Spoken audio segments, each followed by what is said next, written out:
Hello friends, इस video में आरटेट 2012 में पूछे गए पेपर लेवल सेकंड के मैथमेटिक्स पोर्शन के 30 क्वेश्चंस सॉल्व किए गए एंड फ्रेंड्स ये क्वेश्चंस ऑथेंटिक आंसर की के साथ सॉल्व किए गए।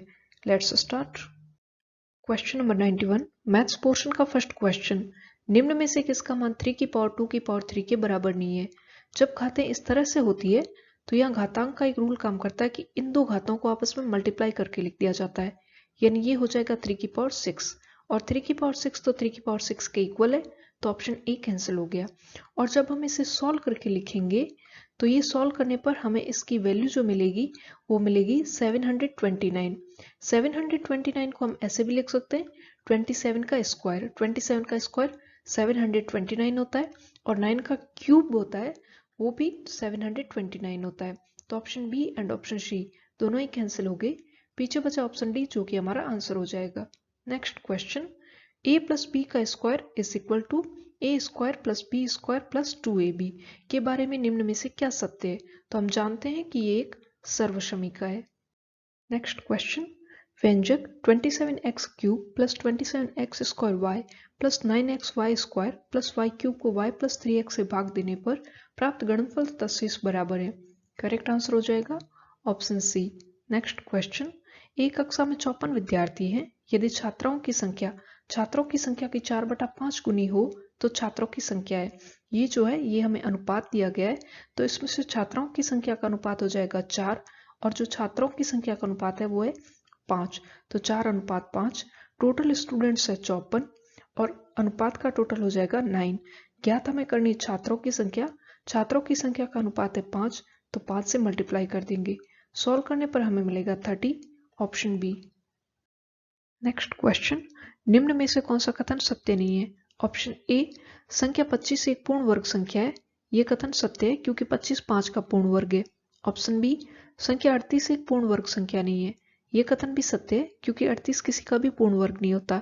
ऑप्शन सी, किसी विषम संख्या के वर्ग को दो क्रमागत धनात्मक पूर्णांकों के योग के रूप में सदैव व्यक्त कर सकते हैं। प्रैक्टिकली करके देखते हैं। एक विषम संख्या ली 3 का स्क्वायर करने पर मिलेगा 9 और 9 को अगर दो भागों में डिवाइड करते हैं तो ये मिलेगा 4 + 5। 4 + 5 ये दोनों धनात्मक पूर्णांक है और दोनों क्रमागत भी है। इसी तरह से अगर 5 का स्क्वायर करते हैं तो ये मिलेगा 25 और 25 को डिवाइड करने पर मिलेगा 12 + 13, ये भी दोनों धनात्मक पूर्णांक है और क्रमागत है। इस तरह से अगर किसी भी विषम संख्या को लेते हैं तो ये बात सभी पर लागू होती है, तो ये स्टेटमेंट भी करेक्ट हो गया। ऑप्शन डी, किसी सम संख्या के वर्ग को दो क्रमागत धनात्मक पूर्णांकों के योग के रूप में सदैव व्यक्त कर सकते हैं। अगर हम किसी सम संख्या को देखें तो ये सम संख्या पर लागू नहीं होता, क्योंकि अगर 4 का स्क्वायर करते हैं तो मिलेगा 16 और 16 को डिवाइड करने पर मिलेगा 8 + 8, ये दोनों धनात्मक पूर्णांक तो है लेकिन क्रमागत नहीं है, तो इस तरह से ऑप्शन डी हमारा आंसर हो जाएगा। नेक्स्ट क्वेश्चन, निम्न में से कौन सा कथन असत्य है। ऑप्शन ए, छूट बराबर अंकित मूल्य माइनस विक्रय मूल्य, ये कथन सत्य है।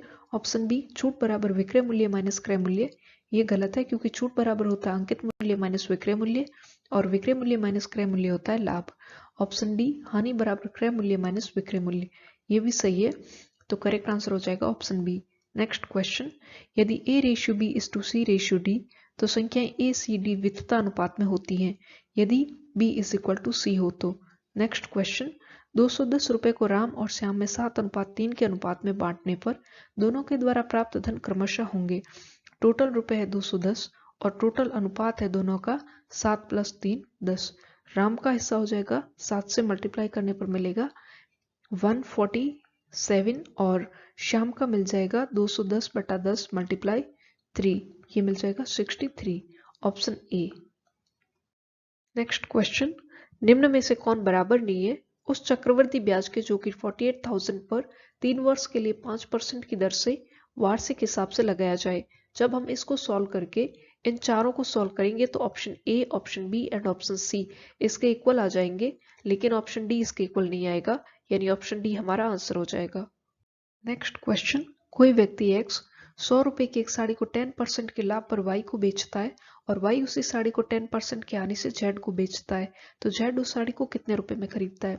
एक्स ने एक साड़ी ली और साड़ी का मूल्य है 100 रुपए। 100 रुपए की इसने साड़ी 10% के लाभ पर, तो 100 का 10% हो जाएगा 10, मिलाकर के हो गया 110, तो इसने 110 में ये साड़ी वाई को बेच दी। वाई ने 110 में खरीदी और इस पे 10% की हानि ली, तो 10% हानि हो जाएगी 11 रुपए, तो पीछे बचे 99 रुपीज। 99 रुपीज में इसने जेड को बेच दी, तो जेड ने इस साड़ी को कितने में खरीदा? 99 रुपीज में। नेक्स्ट क्वेश्चन, यदि दो समांतर रेखाओं को एक तिर्यक रेखा काटती है तो उनसे बनने वाले कोणों के लिए निम्न में से कौन सा कथन सत्य है? ये दो समांतर रेखाएं और ये एक तिर्यक रेखा इनको काटती है, तो बहुत सारे एंगल्स बनते हैं। इन एंगल्स को हम नाम दे देते हैं। 4 एंगल इधर बन गए तो 4 ही इधर बनेंगे। और इन एंगल्स के बारे में कुछ स्टेटमेंट्स है। ऑप्शन ए, तिर्यक रेखा के एक तरफ बनने वाले अंतःकोण बराबर होते हैं।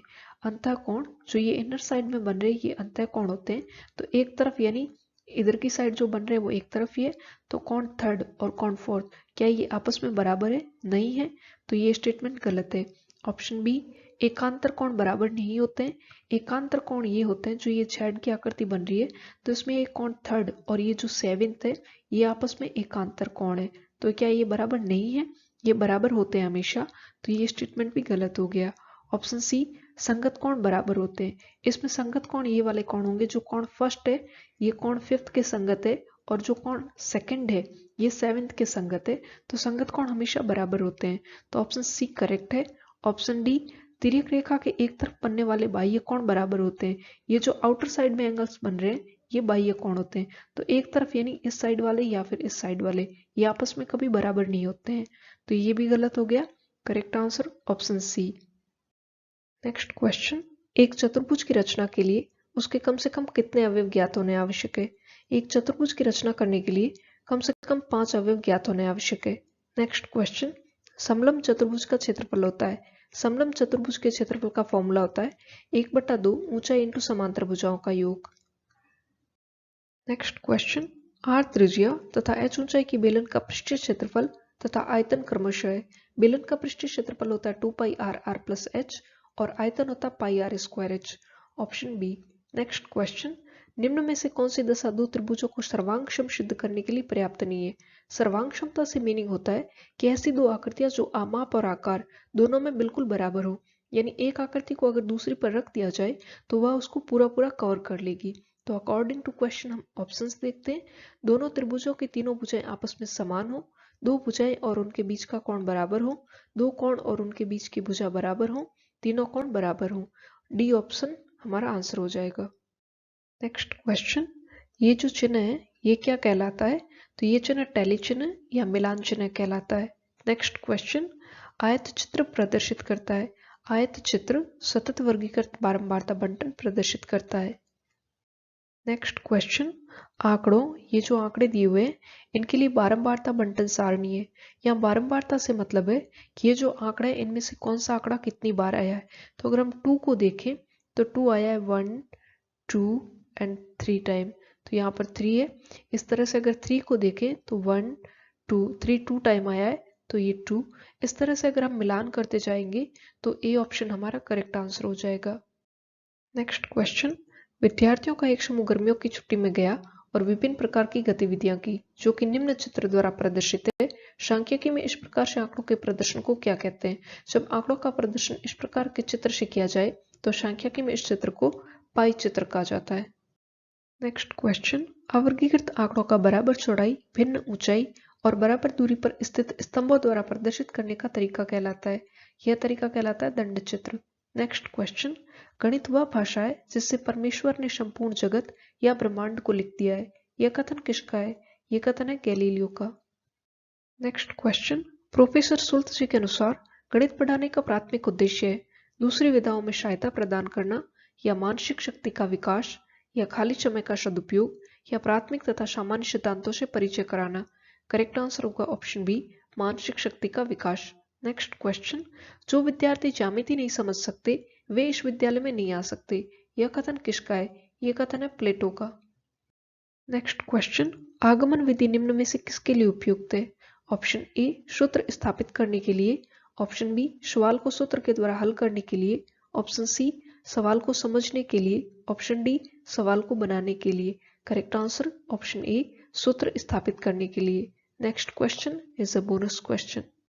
नेक्स्ट क्वेश्चन, गणित विषय का पाठ्यक्रम में महत्व है क्योंकि यह विज्ञान विषयों के अध्ययन में सहायक है। तर्कात्मक सोच विकसित करता है, व्यवहारिक जीवन में उपयोगी है, ये सभी स्टेटमेंट सही है, इसलिए ऑप्शन डी करेक्ट आंसर होगा। नेक्स्ट क्वेश्चन, गणित की भाषा में निम्न में से किसका प्रयोग नहीं किया जाता है? गणितीय सूत्रों का किया जाता है, गणितीय संकेतों का भी किया जाता है, गणितीय संख्याओं का भी किया जाता है, इसलिए ऑप्शन डी करेक्ट आंसर हो जाएगा। नेक्स्ट क्वेश्चन, खेल के दौरान राम तीलियों से एक चतुर्भुज बना रहा है और कॉपी में निम्न सारिणी भी बनाता है, उसकी इस प्रक्रिया से क्या निष्कर्ष निकाला जा सकता है? राम खेल रहा है, राम गणित कर रहा है, राम खेल के साथ गणित कर रहा है, राम केवल खेल रहा है, गणित नहीं कर रहा है। करेक्ट आंसर हो जाएगा ऑप्शन सी। नेक्स्ट क्वेश्चन, उपचारात्मक शिक्षा की जरूरत होती है मंद बुद्धि बच्चों के लिए या पिछड़े बच्चों के लिए या सामान्य बच्चों के लिए या इनमें से सभी के लिए? इन सभी को जरूरत हो सकती है, so option D is the correct answer. Next question या लास्ट क्वेश्चन, गणित की अच्छी पाठ्यपुस्तक के चयन के समय हमें किस बात का ध्यान रखना चाहिए? ऑप्शन ए, प्रश्नावली के सारे प्रश्न हल किए हों, या पर्याप्त मात्रा में उदाहरण एवं प्रश्नावली में प्रश्न हो, या उदाहरण ज्यादा तथा प्रश्नावली में प्रश्न कम हो, या उदाहरण कम तथा प्रश्नावली में प्रश्न ज्यादा हो। करेक्ट आंसर होगा ऑप्शन बी। देन फ्रेंड्स, ये थे 30 क्वेश्चंस जो कि आर्ट 2012 में मैथमेटिक्स में पूछे गए थे, एंड आई होप कि ये वीडियो आपके लिए हेल्पफुल रहा हो, और अगर आपको पसंद आया हो तो आप इसे लाइक करें, शेयर करें एंड मेरे चैनल को सब्सक्राइब करें। मिलते हैं नेक्स्ट वीडियो में। Till then, thank you so much and all the best.